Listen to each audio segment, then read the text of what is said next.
A Exalc foi fundada em 1901 como uma escola de ciências agrárias. A cana-de-açúcar é uma cultura que tem sido estudada na Exalc desde a sua criação, devido à importância dessa cultura na produção de açúcar, que foi um produto produzido desde o início da colonização do Brasil, e depois também devido à importância do álcool combustível, a partir de 1970 mais ou menos, que começou a ser produzido em maior escala no Brasil. Quanto ao aguardente de cana, a cana-de-açúcar também tem uma importância, que a aguardente de cana começou a ser produzida mais ou menos junto com a produção de açúcar no Brasil, lá no início do século XVI. Então, a Exalc estuda cana-de-açúcar e aguardente de cana desde a sua criação. Então, há mais de 100 anos tem estudos no processo de produção de cachaça, como é denominada hoje, que era aguardente de cana no início do século XX. O objetivo desse vídeo é mostrar todo o processo de produção de cachaça, desde a cana-de-açúcar, em cada etapa, mostrar a importância de cada etapa na garantia da qualidade durante o processo de produção de cachaça, bem como as análises de controle de qualidade do produto final. Então a gente vai passar por cada etapa, falando de cana-de-açúcar, extração, preparo do mosto, preparo do fermento, fermentação, destilação, envelhecimento e finalizando com o laboratório onde a gente faz todas as análises químicas da bebida.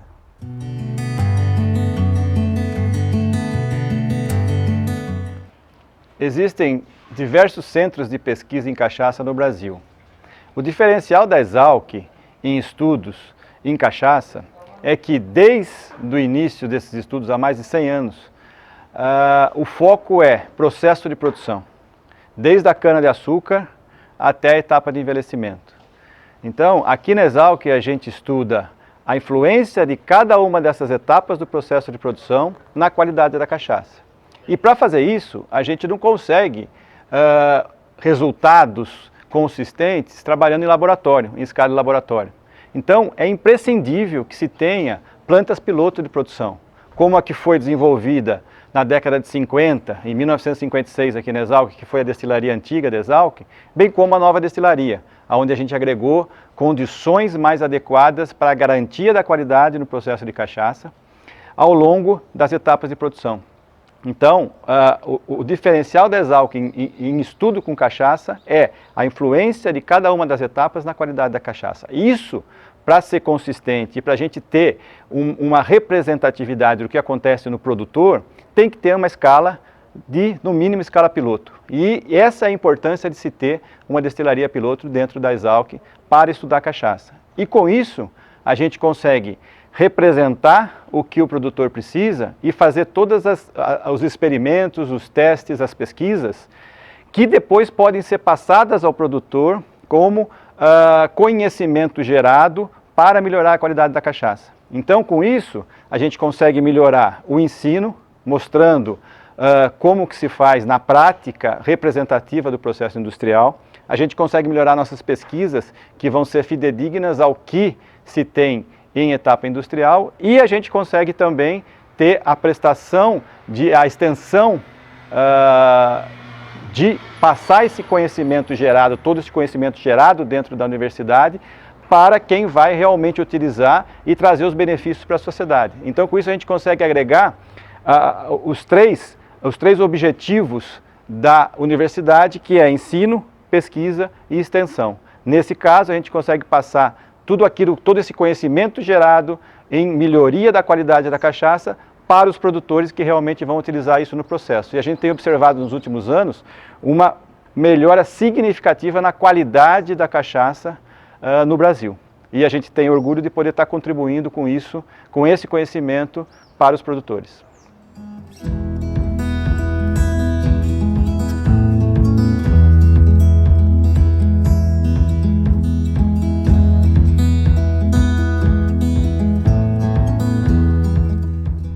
O processo de produção de cachaça se inicia com a cana-de-açúcar. Cachaça é uma bebida que tem que ser obrigatoriamente produzida a partir de caldo de cana.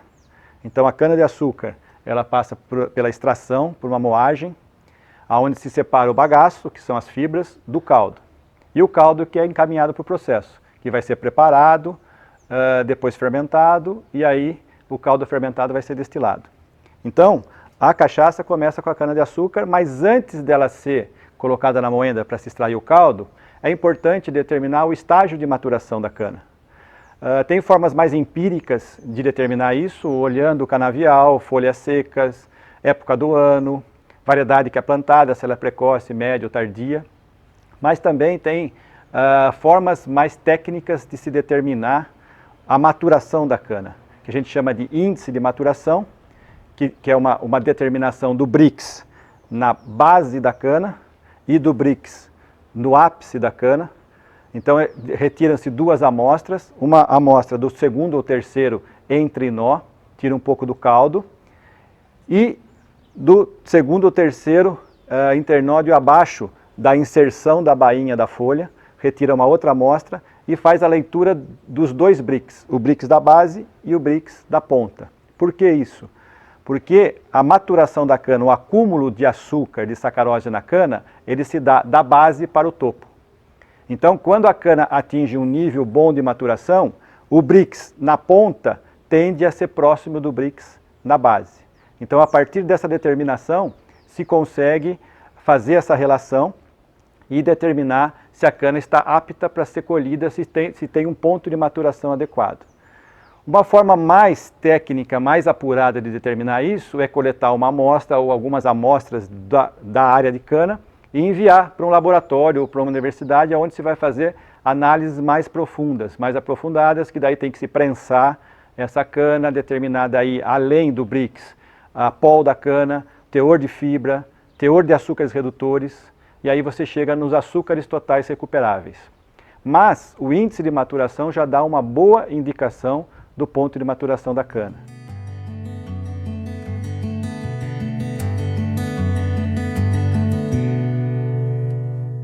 Então o que a gente faz é retirar uma amostra de caldo da ponta da cana e uma amostra de caldo da base da cana ou do pé da cana. E aí depois a gente vai determinar o Brix dessas duas amostras.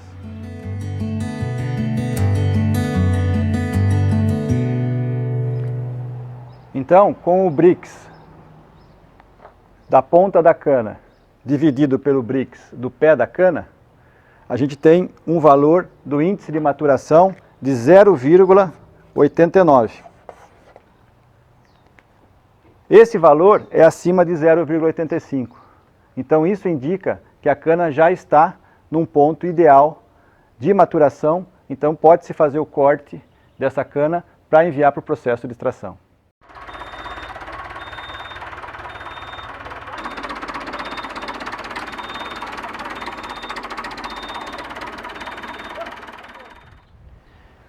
Então, após a confirmação da maturação da cana, pelo índice de maturação, a cana está apta para ser cortada, então ela deve ser colhida e transportada para a unidade industrial, para iniciar o processo de produção de cachaça. É importante que esse tempo entre corte e processamento seja o mais curto possível, porque as deteriorações da cana começam a ocorrer após o corte dessa matéria-prima. Então, essa matéria-prima tem que vir o mais rápido possível para a destilaria, para a produção da cachaça.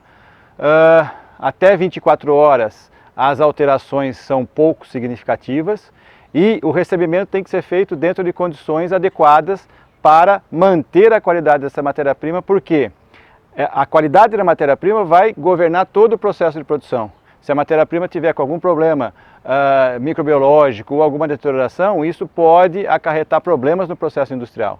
Então, o processo tem que trabalhar dentro da garantia de qualidade e essa garantia de qualidade começa com a matéria-prima.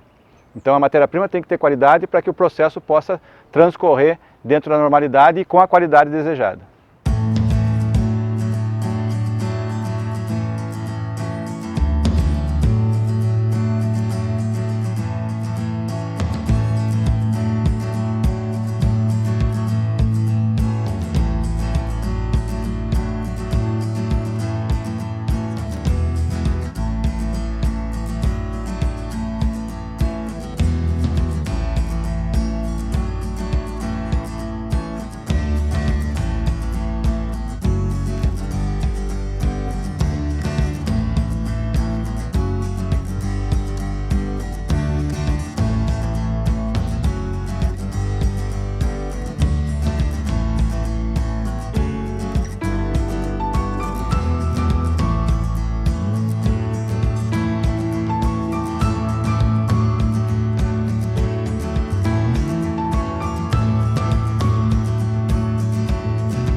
a cana, ela passa pela moenda, aonde vai se separar o bagaço do caldo, e o caldo é direcionado a um decantador, aonde nesse primeiro decantador vão se separar as impurezas mais grosseiras do caldo.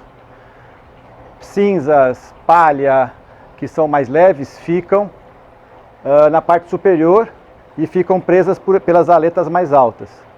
Terra, areia que vem junto com a cana, vai para o fundo desse decantador, e na passagem do caldo por esse decantador, que é constituído por vários compartimentos, a parte mais leve fica retida pelas aletas altas e a parte mais pesada fica retida pelas aletas mais baixas.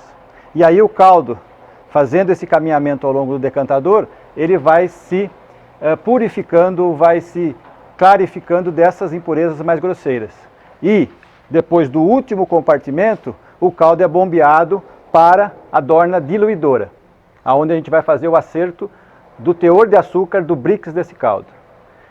Posteriormente, depois do acerto do Brix, esse caldo pode ser bombeado para as dornas de fermentação, onde a gente vai adicionar o fermento para que se inicie o processo de fermentação, e também uma etapa intermediária entre a diluição e a fermentação pode ser feito através de um trocador de calor, um aquecimento desse caldo. Mas um aquecimento no sentido de elevar a temperatura para temperaturas acima de 70 graus, aonde vai ser feita uma pasteurização desse caldo.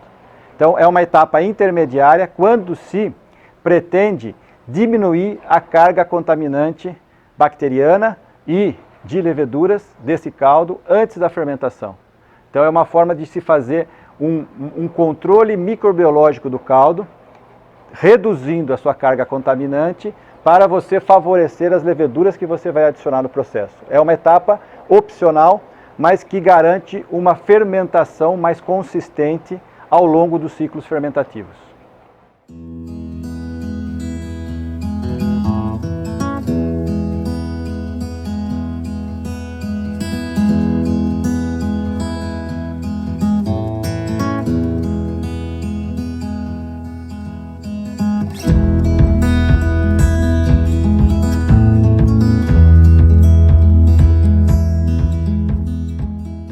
Com o caldo na dorna de diluição, a gente tem que acertar a diluição desse caldo através da determinação do Brix.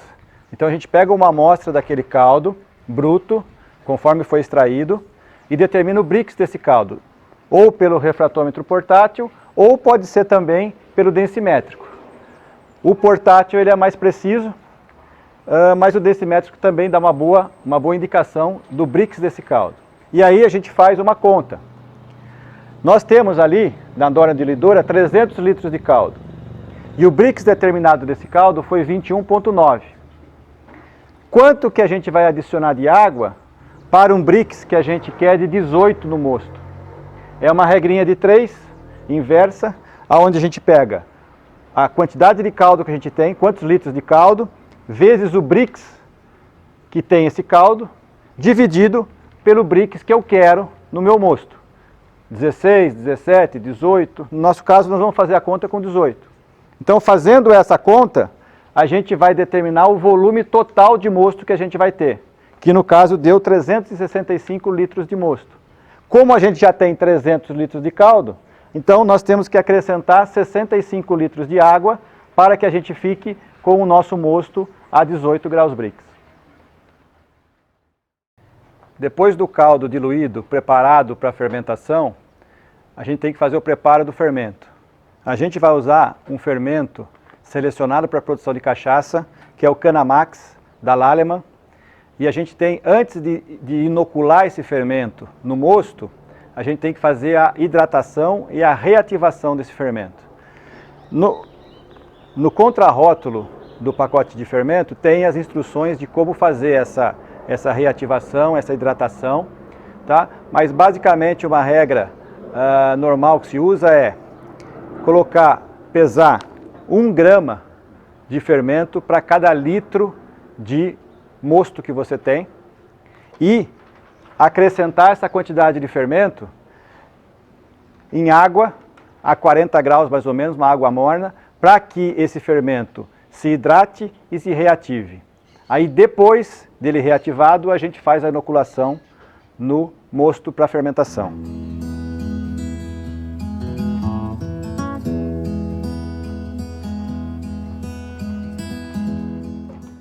Depois de adicionado o fermento na água morna, espera-se de 20 a 30 minutos para que todo esse fermento se hidrate, se reative, para depois fazer a inoculação.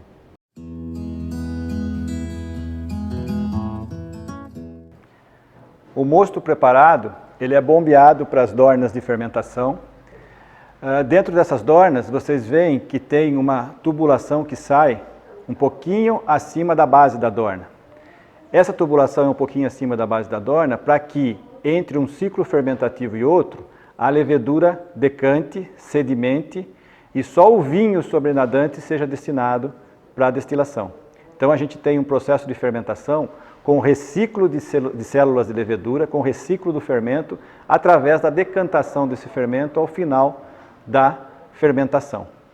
Então, o mosto já está dentro da dorna, o fermento já está reativado, já está hidratado e reativado. Então agora a gente vai fazer a inoculação desse fermento no mosto para que a fermentação alcoólica se inicie.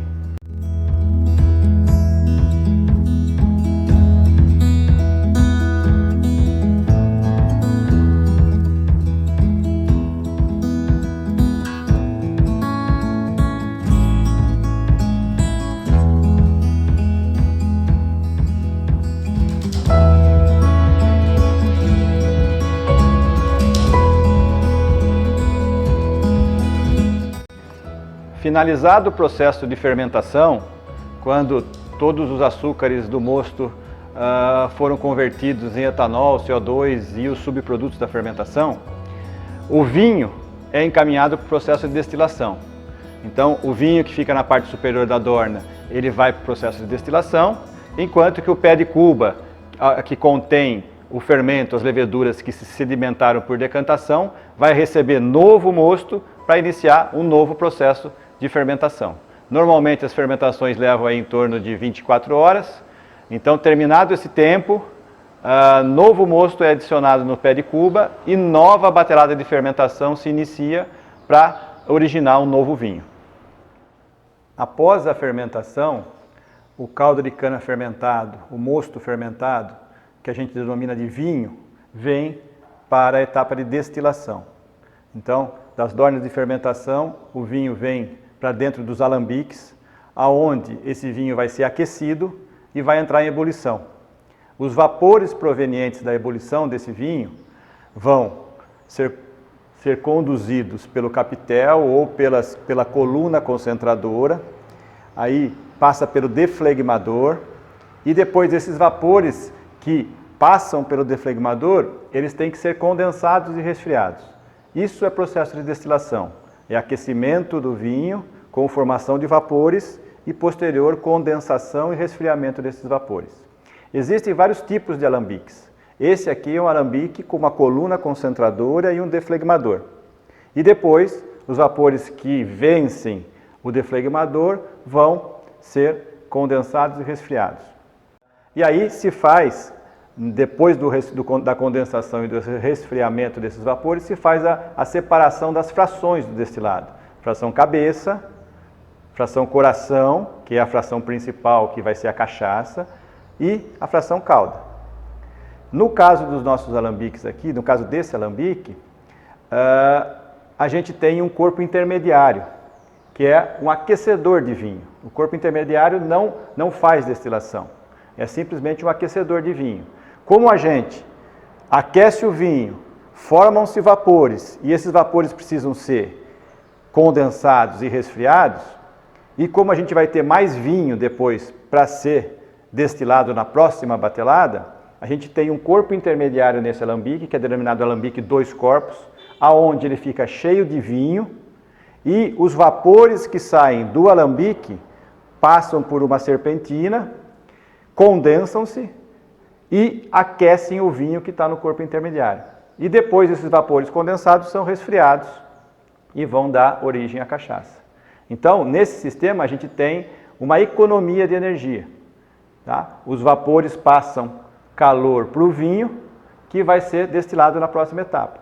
Quando termina a destilação, a vinhaça é descarregada desse alambique, desse corpo de baixo aqui, e o vinho, parcialmente aquecido, numa temperatura em torno de 60 a 70 graus Celsius, o vinho é conduzido para o corpo de baixo, inicia-se o aquecimento novamente e novos vapores são formados e aí inicia a segunda batelada de destilação.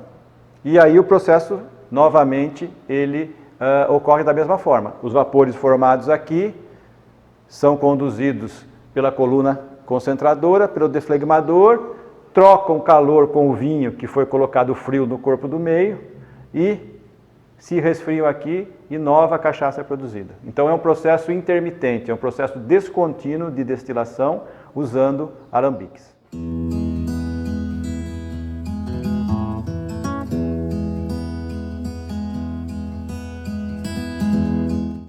Nesse sistema de destilação se faz o corte da fração cabeça da mesma forma, 1 a 2% do volume de vinho colocado no primeiro e segundo corpus, e se faz o corte da fração coração.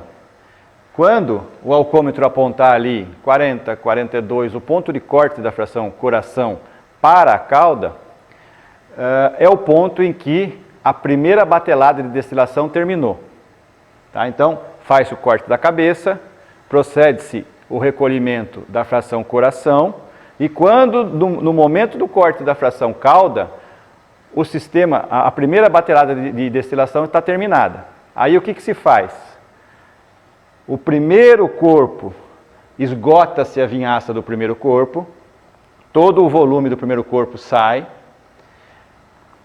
O volume que estava no segundo corpo, que foi um vinho que já foi parcialmente destilado, ele desce para o primeiro corpo.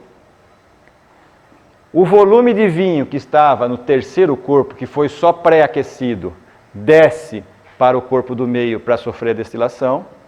E novo vinho frio é colocado no corpo de cima. E aí começa a segunda batelada de destilação. Tá? Então lá embaixo, no corpo de baixo, vai ter um vinho que já foi parcialmente destilado, vai só finalizar a destilação dele. No corpo de meio tem um vinho integral, quente, que vai ser destilado. E no corpo de cima tem um vinho frio, que vai trocar calor com os vapores de cachaça e se aquecer e condensar os vapores.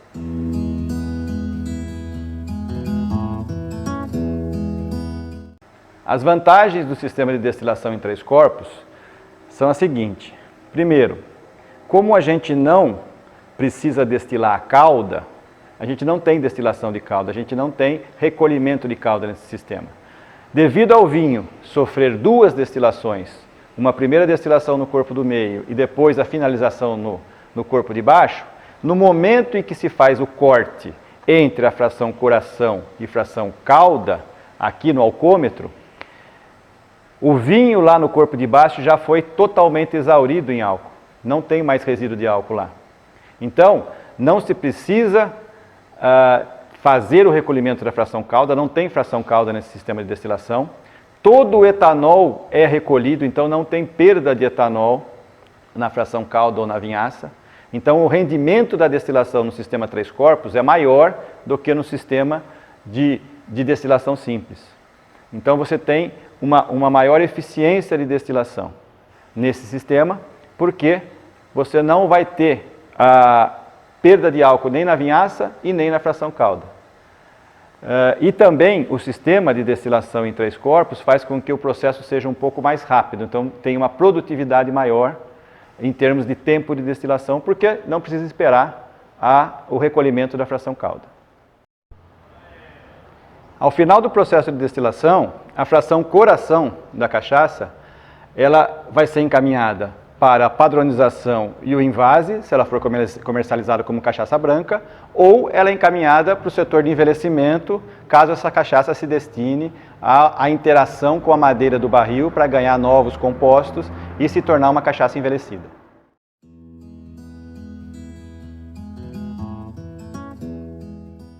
Esse prédio aqui é o prédio da antiga destilaria da Exalc.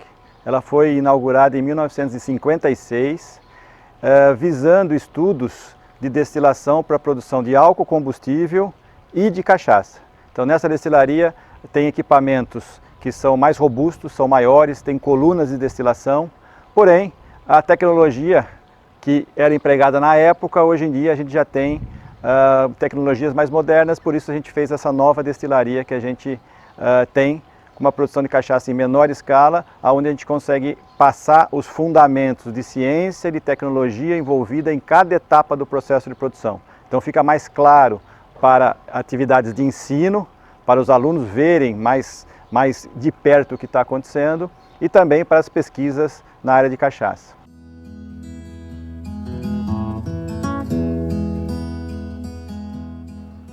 Nesse local foi onde se iniciou a construção da primeira destilaria piloto da Exalc, que foi inaugurada em 1956, que tinha uma caldeira, uma moenda, algumas dornas de fermentação e alguns alambiques para a destilação da aguardente de cana, como era o nome naquela época, e os estudos se iniciaram, estudos de processo de produção, se iniciaram naquela época, trabalhando com essa estrutura que a gente vê aqui. Esse setor foi uma área de expansão da destilaria que foi construída na década de 1960, aonde as dornas de fermentação ganharam tamanho. Então aqui tem um conjunto de dornas de fermentação de 5.000 litros e foi colocada uma coluna de destilação de álcool, coluna A e coluna B, na verdade duas colunas, coluna A e coluna B, para a produção de álcool combustível, para os experimentos e as pesquisas com destilação para álcool combustível. Aqui na Exalc foi desenvolvida também uma coluna de destilação para a produção de cachaça, num processo contínuo e com separação de frações cabeça e cauda dentro da coluna de destilação. Nós pudemos trabalhar com essa coluna, nós fizemos alguns aprimoramentos nessa coluna e fizemos muitos experimentos com destilação de cachaça em coluna, comparando com a destilação do mesmo vinho em diferentes tipos de alambiques.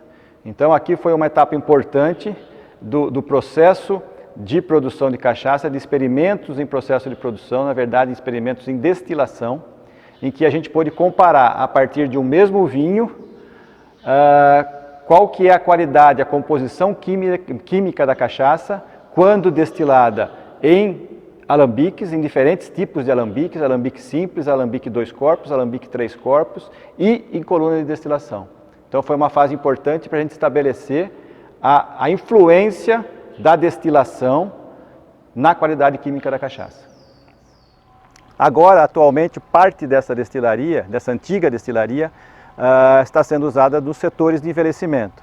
Tanto os setores onde tem envelhecimento de cachaça em barris novos, quanto o setor onde tem envelhecimento em barris já utilizados. O importante do setor de envelhecimento é que se seja um local com uma temperatura o mais baixa possível e com uma umidade mais alta possível, para que a cachaça consiga envelhecer melhor dentro dos barris e principalmente para que a evaporação, a perda de cachaça através das aduelas dos barris seja menor, tá? Que é o que se chama da parte dos anjos, em que em condições de temperatura mais baixa e umidade mais alta, essa perda está em torno de 2% ao ano, a perda de volume de cachaça dentro dos barris. Em condições mais quentes e mais secas, essa perda pode chegar até 5%, 6% ao ano. Então é importante que tenha um ambiente o mais fresco possível, com teor de umidade mais alta, que é o local do envelhecimento ideal.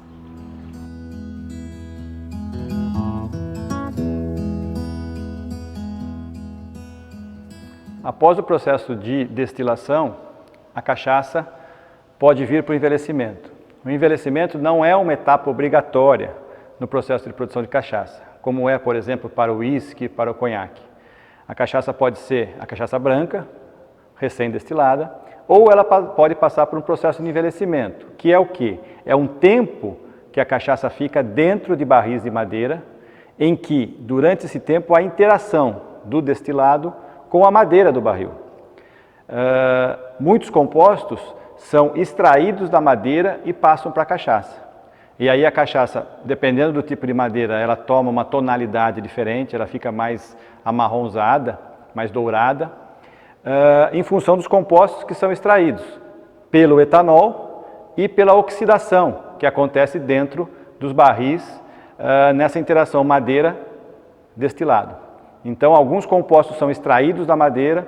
Normalmente, o envelhecimento agrega qualidade para as bebidas, então ela muda a sua percepção sensorial. O envelhecimento tem muita influência nas características sensoriais do destilado, então muda muito da cachaça branca para a cachaça envelhecida, e essa mudança é mais significativa quanto maior o tempo de envelhecimento. Então, nesse tempo, a cachaça atinge um grau de maturação e ela muda as suas características sensoriais. Nesse setor de envelhecimento, nós temos estudos de cachaça envelhecidas em tonéis novos de diferentes madeiras. Nós iniciamos em 2012 um estudo, o primeiro estudo no Brasil, de envelhecimento de cachaça em tonéis novos de carvalho, carvalho europeu e carvalho americano. Então a gente estuda ao longo do tempo como é esse envelhecimento em tonéis novos de madeira. No caso de carvalho, e depois de 2 anos depois, em 2014, nós começamos o estudo com tonéis novos de madeiras nacionais também. Então nós temos a amburana, cabreúva, castanheira, amendoim e jequitibá. Nesse estudo, a gente visa retirar amostras periodicamente e analisar os compostos que são agregados na bebida, que são oriundos da madeira. E a gente conseguiu estabelecer uma metodologia para determinar o grau de envelhecimento da cachaça, não baseado em tempo, mas sim na composição química dos congêneres de envelhecimento e que a madeira passa para a bebida. Então, na quantidade desses congêneres de envelhecimento e na relação entre eles, a gente consegue fazer um comparativo com a literatura, comparando com uísques, com conhaques, e a gente consegue estabelecer o nível, o grau de envelhecimento, independentemente do tempo em que a cachaça ficou dentro do barril. Porque em tonéis novos, como são os tonéis nesse setor, o envelhecimento é muito mais rápido.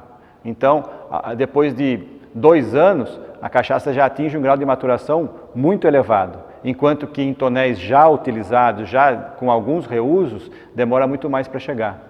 Então o tempo é muito relativo, depende do tipo de madeira e da qualidade do tonel. E analisando os compostos que essa madeira passa para a bebida, a gente consegue estabelecer uma metodologia para determinar o grau de maturação, quanto tem de compostos fenólicos extraídos da madeira, independentemente do tempo que ficou dentro do barril. Nesse setor, a gente tem o experimento com o envelhecimento de cachaça em madeiras nacionais. Então a gente tem aí de 8 a 9 tipos de madeiras nacionais, onde a cachaça permanece também um certo tempo dentro desses barris e a gente vai avaliando os compostos, os congêneres de envelhecimento que cada uma dessas diferentes madeiras passam para a bebida. Então a gente tem ipê, jequitibá, araruva, cabreúva, amburana, grápia, amendoim. Então cada uma dessas madeiras passam compostos diferentes para a bebida, para a cachaça, e aí a cachaça adquire, além de compostos diferentes, adquire uma coloração também característica de cada uma dessas madeiras. Então também a gente avalia ao longo do tempo o que cada madeira contribui especificamente para o envelhecimento da cachaça. A gente também tem diferentes tostas internas dos barris.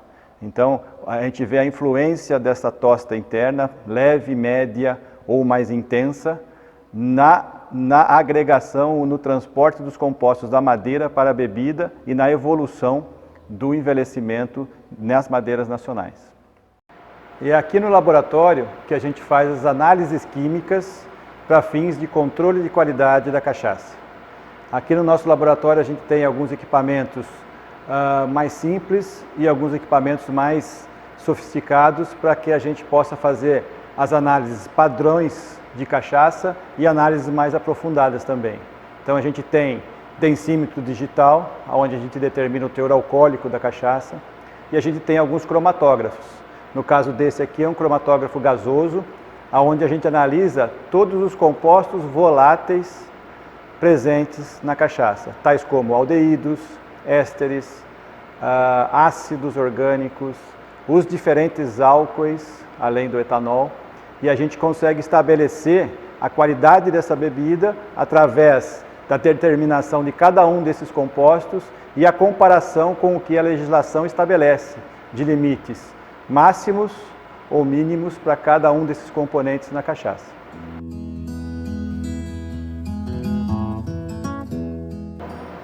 E nesse outro cromatógrafo, também gasoso, a gente faz algumas análises de contaminantes em cachaça.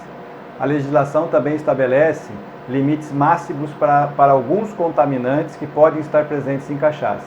Nesse cromatógrafo, por exemplo, a gente faz análise do carbamato de etila, que é o composto que pode estar presente em cachaça e que tem limite máximo estabelecido pela legislação.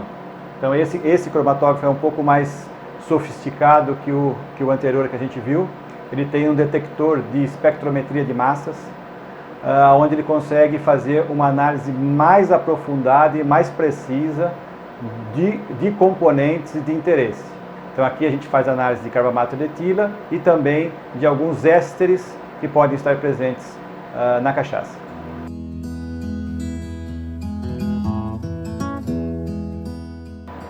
E esse cromatógrafo aqui é um cromatógrafo líquido, onde a gente faz análise dos compostos de envelhecimento, aqueles compostos que a madeira passa para a cachaça ao longo do tempo que a cachaça fica dentro dos barris.